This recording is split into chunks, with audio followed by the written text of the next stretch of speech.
Hey everyone, Julian here with an old anime, but also not really that old. This anime aired at a time when Naruto and One Piece were airing and is now back to air once more. Alright, have you guessed what it is yet? Alright, we are taking a look at Bleach.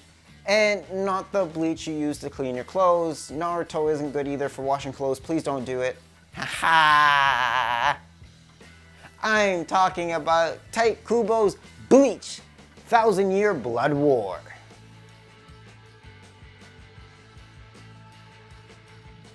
Bleach is back in a big way. Updated art style, same epic soundtracks, and all of our favorite characters.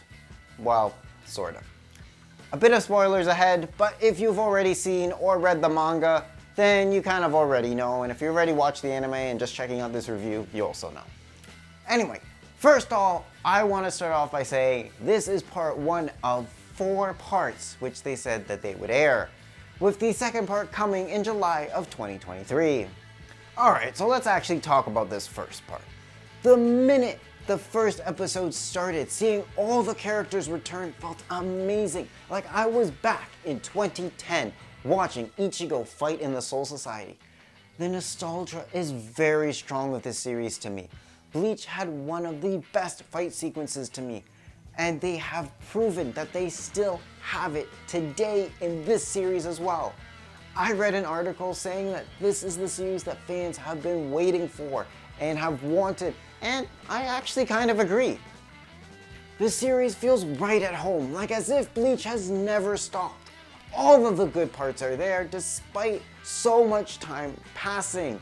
The updated art helps bring the series to a more modern audience, and it's not too different so that original fans of the anime are turned off. Even bringing back some of the original cast members added to the overall experience of the anime. Alright, so let's actually talk a bit about the story. This arc is very grim, putting us at the very bottom. But if we're at the very bottom, we can only go up from here for our heroes. We lost a lot of characters, and I'm not going to say who we lost because I really don't want to get into that. You guys can watch it and find out who have perished. So, on the other hand though, we got a lot more backstory on Ichigo and how he became the way he is, which I think is long overdue. I am glad that we finally got these answers, but it leaves me wondering what lies ahead. We did so much backstory in this first part. What's going to be in the other 3 parts?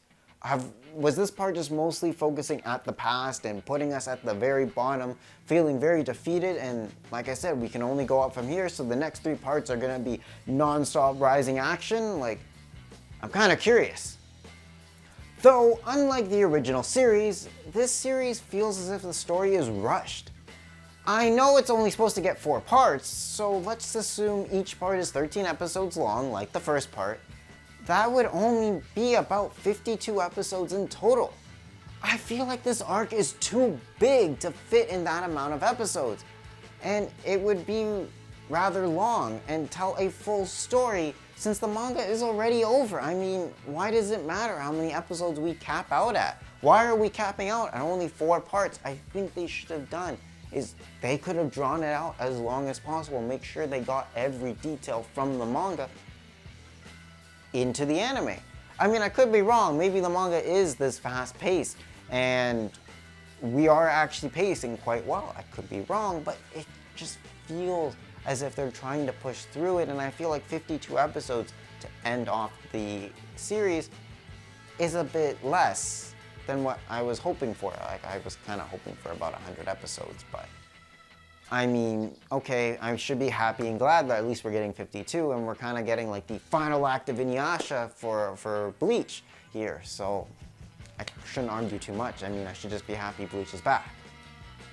So, nonetheless, I am glad that the first part has captivated me and left me with wanting more. I can't wait for part 2 to drop in July. But with that being said, we also don't have word yet of when part 3 and part 4 will air, but we do know that there are going to be breaks in between, so it won't conclude that soon. Though, with breaks being anywhere as long as they want to be, that means it could be drawn out for maybe another 2 years.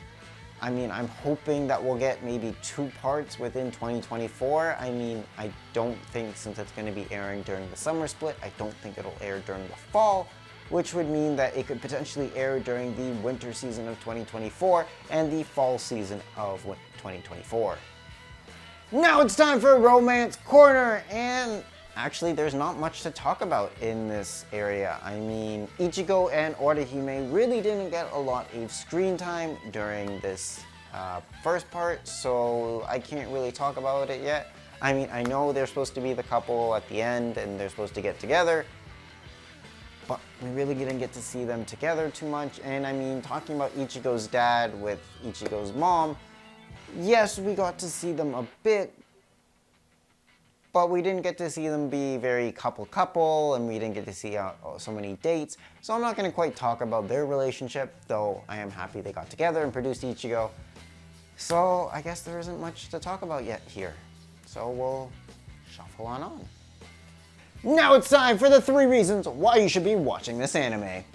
Number 1 is the action. Like I said earlier, the fight scenes in Bleach were always great, and this one does not fail to deliver as well. The fight sequences were great. It was non-stop action for the first few parts in the series. I think it was great. I thoroughly enjoyed that. Number 2 is the narrative. The storytelling is back, and we got hit with a lot of story content. Not only in terms of what this is going to all be about, Quincy's versus Soul Reapers, we also got to see Ichigo's backstory, which was quite sad to see, but it was very much necessary. So I'm glad that we are very story driven. It doesn't seem to be any filler so far. I'm quite happy. And number 3 is the continuation of Bleach. I am happy that they decided to come back and do the rest of the Bleach story. I mean, it could have just ended, it could have just been finished in 2012 and that was it, they just wrapped up. But no, they said we're coming back, we're doing the final part. I'm happy it's back. Go watch it. If you watch the first part, the original series, you gotta continue. You gotta keep watching, and this will keep you hooked and remind you why you liked Bleach in the first place. Now, with part 1 wrapped up, we have nothing to do but wait until part 2 arrives. And of course, once part 2 arrives, there will also be another review. So that's it for this video. Come back next time for another anime-filled video, and I hope to see you guys all in our next video. Take care now! Bleach finished airing around March in 2012, and it took about almost 10 years for it to make its return, which I am so glad it did. I was kind of missing it, not gonna lie. Actually, should I go rewatch the original series? Maybe I should. Should I do a review on it too?